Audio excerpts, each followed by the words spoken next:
بسم الله الرحمن الرحيم.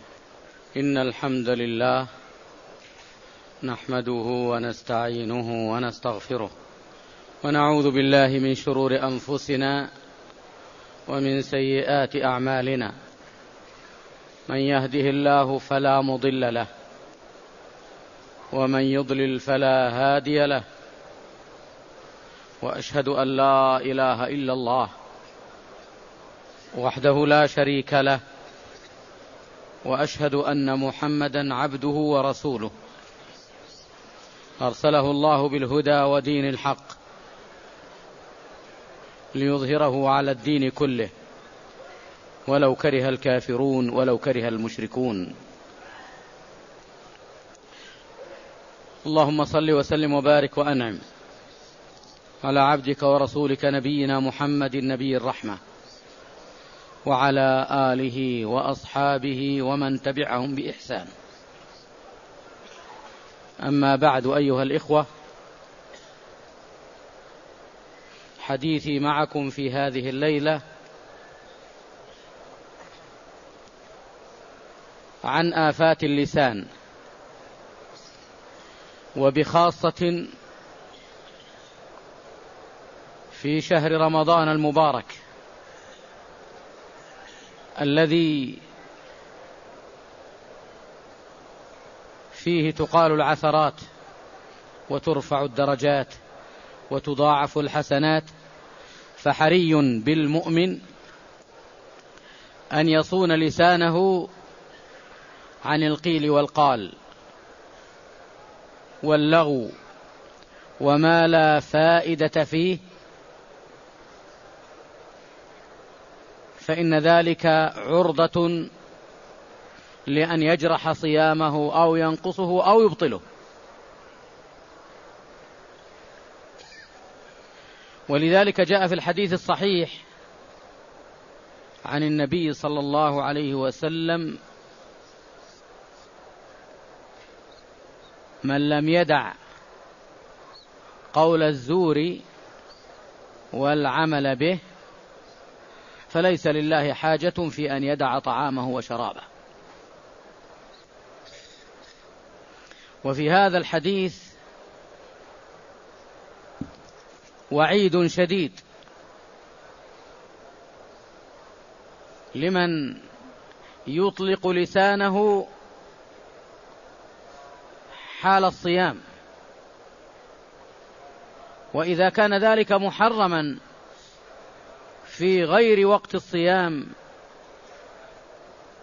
فإنه يتضاعف عند الصيام، ويكون إثمه أعظم حال الصوم. بل إن بعض العلماء صرح ببطلان صومه والحال هذه.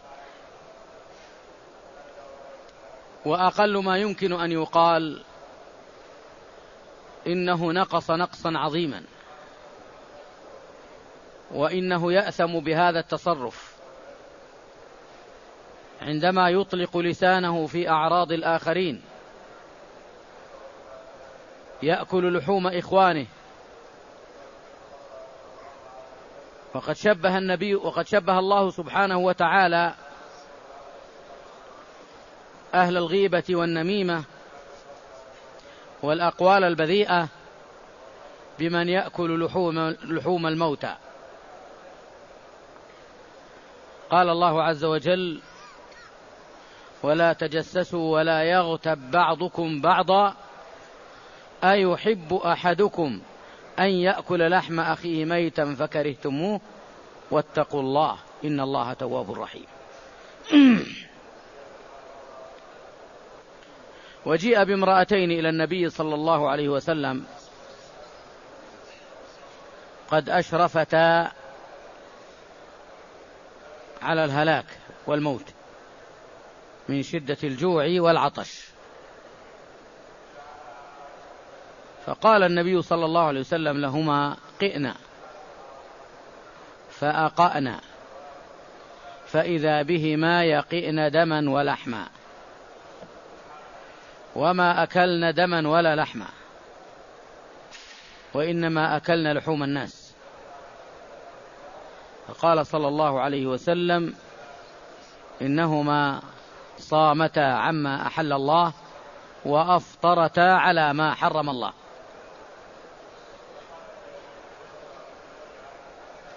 فإياك أخي المسلم أن تطلق للسانك العنان والحرية في نهش أعراض المسلمين، وبخاصة ما قد يتجرأ عليه البعض من إطلاق الألسنة في علماء الأمة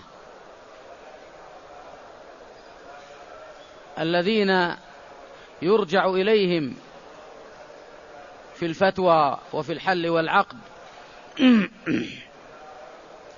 وجميع أعراض المسلمين محرمة، ولكنها تزيد حرمة إذا كانت مع أمثال هؤلاء العلماء الربانيين.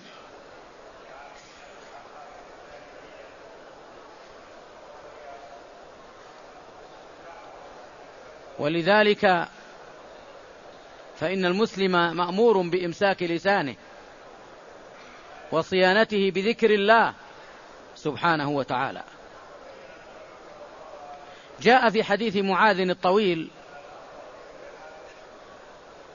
الذي جاء في أوله: يا رسول الله، الذي قال في أوله: يا رسول الله دلني على عمل يقربني إلى الجنة ويباعدني من النار. فأوصاه النبي صلى الله عليه وسلم بعدة وصايا جاء في آخرها: أمسك عليك هذا، وأشار إلى لسان نفسه صلى الله عليه وسلم. فقال معاذ: أو نحن مؤاخذون بما نتكلم به يا رسول الله؟ قال: ثكلتك أمك يا معاذ. وهذا دعاء غير مقصود يجري على اللسان من غير قصد. ثكلتك أمك يا معاذ. وهل يكب الناس على وجوههم أو قال على مناخرهم إلا حصائد ألسنتهم؟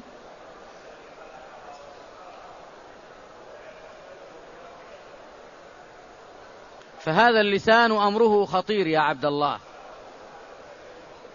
إن أنت تركت له العنان يسرح ويمرح ويصول ويجول في السب والشتم وأكل المحرمات والنطق بالسفاهة وما لا يليق، فإنه سيورد صاحبه حياض الردى.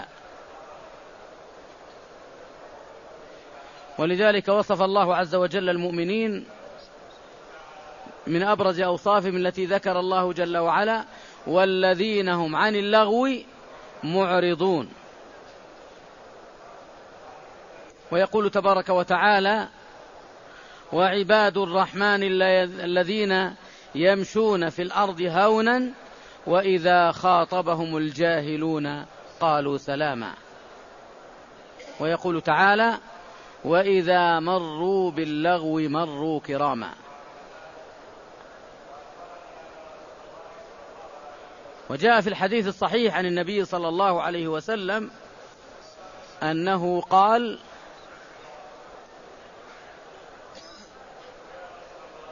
إن الرجل يتكلم بالكلمة لا يلقي بها على بال تهوي به في جهنم 70 خريفا، والعياذ بالله.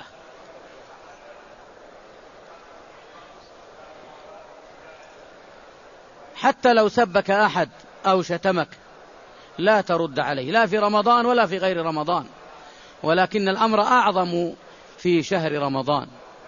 فقل له: اللهم إني صائم، ولا ترد عليه، واملك نفسك عند الغضب. يقول النبي صلى الله عليه وسلم: ليس الشديد بالسرعة، وإنما الشديد من يملك نفسه عند الغضب.